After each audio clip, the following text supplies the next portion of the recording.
Puasa sejak masa Jawa kuno termasuk bagian dari ajaran hidup. Praktiknya tumbuh subur, setidaknya sejak masa Raja Airlangga.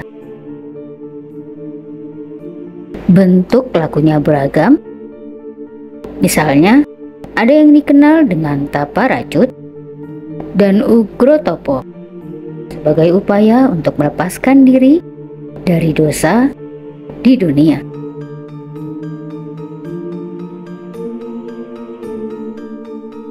Mahapati Gajah Mada pernah secara lantang menyerukan sumpahnya pada sebuah pertemuan yang dihadiri para pejabat tinggi Majapahit.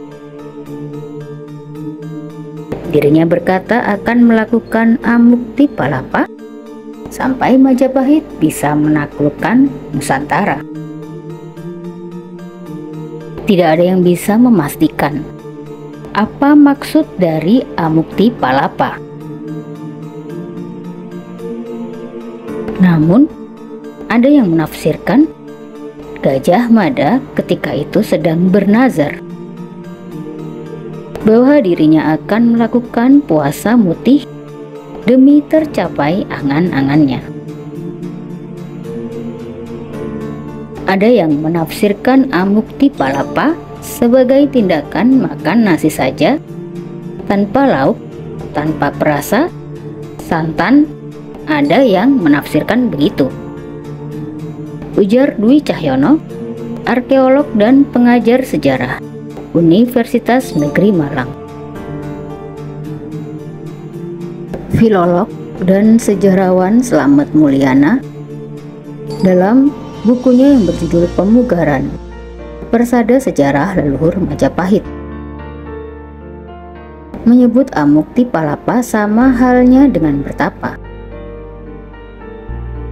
Orang yang sedang ngalapa, katanya, bisa dikatakan sedang mutih karena makan nasi tanpa perasa apapun.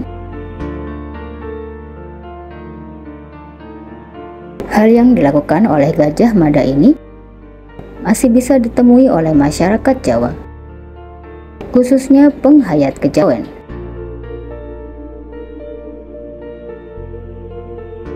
Puasa mutih biasanya dilakukan ketika ingin menggapai keinginannya. Saat itu pantang mengkonsumsi apapun selain nasi putih dan air putih.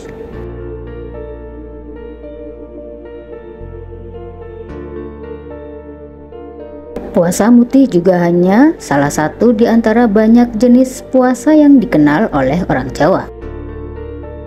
Ada puasa ngebleng, yaitu puasa tidak makan dan minum selama 24 jam penuh selama 3 hari, dengan harapan bisa menguatkan sukma para pelakunya. Juga ada yang disebut sebagai puasa pati geni, yang mirip dengan ngebleng. Bedanya, orang yang melakukannya tidak boleh keluar dari kamar yang tertutup dari cahaya, bahkan sekedar untuk buang air kecil selama waktu tertentu.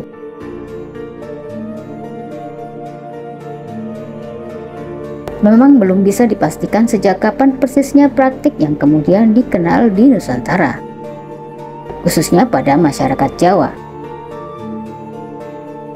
Tetapi sebagai sebuah tindakan, konsep puasa bukan baru dikenal saat ajaran Nabi Muhammad Sallallahu Alaihi Wasallam masuk.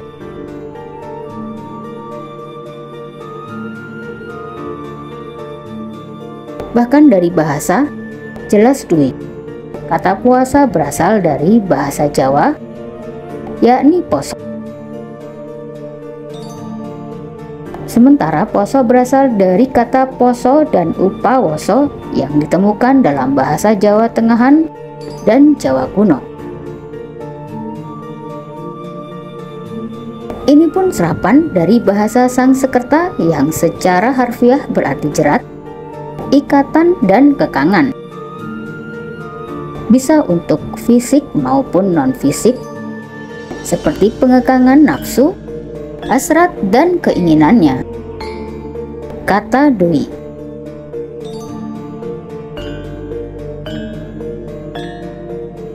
Tradisi puasa dalam serat. Puasa atau pasa dalam bentuknya ketika itu bisa dilakukan dalam bentuk tapa. Ini digambarkan dalam sumber tekstual dan relief sebagai jejak awal konsep pengendalian atau pengekangan diri. Pada Kakawin Ramayana, kisah Ramayana versi Jawa kuno yang berasal dari masa sebelum pemerintahan Empu Sendok di Medang pada abad ke-10. Ditemukan istilah Poso Broto yang berarti melakukan aktivitas poso.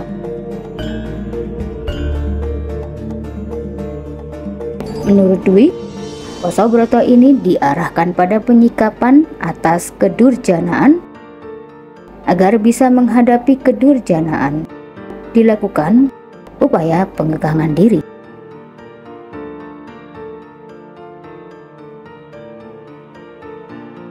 Dalam konsep Ramayana, katanya usaha ini butuh kekuatan diri yang sangat besar. Kakawin Arjuna Wiwaha juga mengenalkan konsep pengendalian hawa nafsu. Karya Gubahan Empu Kanwa ini ditulis pada era Airlangga, penguasa Kahuripan pada awal abad ke-11. Dikisahkan Arjuna melakukan tapa di Gunung Indrakila demi bisa membantu saudaranya Yudhistira merebut kerajaannya kembali. Dalam tapanya, Arjuna harus melawan segala macam godaan. Hal itu kemudian diabadikan dalam relief Candi Surawono dari abad 14 di Pare, Kabupaten Kediri. Puasa atau poso itu kan bagaimana menghadapi segala godaan.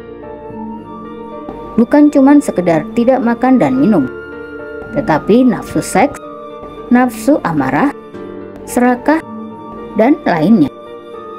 Jelas Dwi.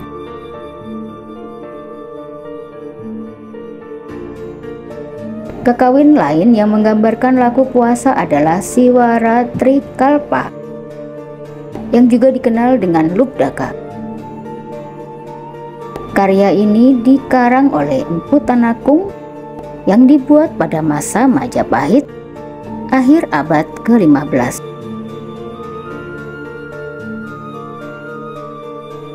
Teks ini mengisahkan seorang pemburu bernama Lubdaka yang biasa memburu hewan-hewan. Pernah suatu hari dirinya tidak mendapatkan hasil buruan seekor pun, karena malam sudah larut. Dia pun selama sehari penuh berpuasa, tidak makan dan tidak minum.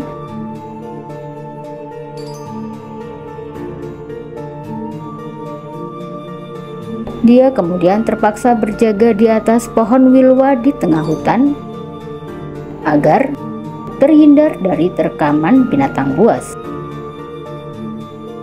Sambil berjaga, dia memetik dedaunan pohon itu lalu menjatuhkannya ke air danau. Daun yang dijatuhkan Lubdaka tak sengaja menyentuh lingga Siwa di danau.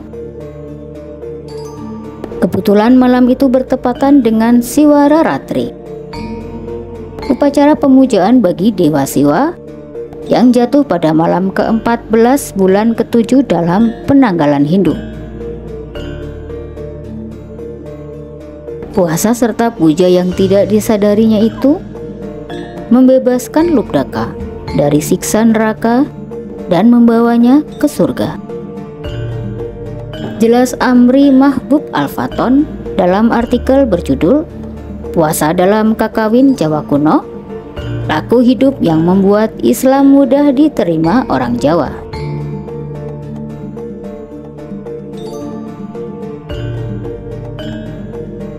Puasa sebagai hal yang dilestarikan.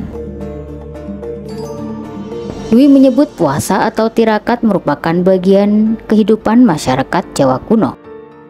Dalam karesian dan kedewa guruan, dapat menjadi salah satu materi pelajaran. Kemampuan ini, jelas Dwi, sangat penting terutama bagi seorang yang akan terjun ke dunia nyata. Pada prasasti Pujangan yang bertuliskan pada tahun 1042 Masehi, menggambarkan kisah Airlangga yang memulai karir politiknya setelah lebih dahulu hidup di kalangan pertapa. Sebelum dinobatkan sebagai raja pada tahun 1009 Masehi, dirinya melakukan latihan rohani 2 tahun di Gunung Pujangan. Ketika masa akhir pemerintahannya pun, Airlangga kembali menjalani pertapaan. Setelah itu dirinya membagi kerajaannya menjadi 2, Jenggala dan Panjalu. Airlangga menjadikan Arjuna sebagai model kehidupan.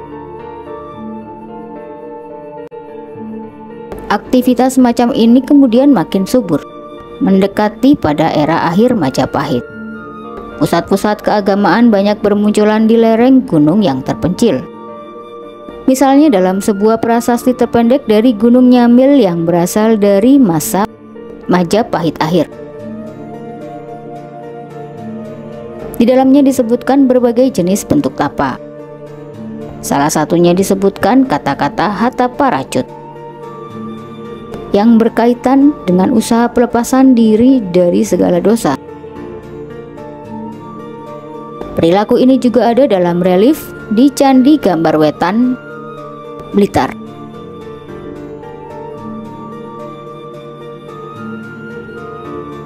Di sana digambarkan seorang perempuan yang sedang duduk bersemadi sambil duduk telanjang.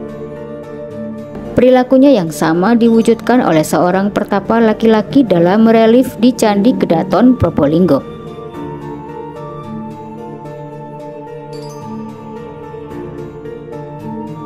Artinya kegiatan ini dahulu sangat beragam.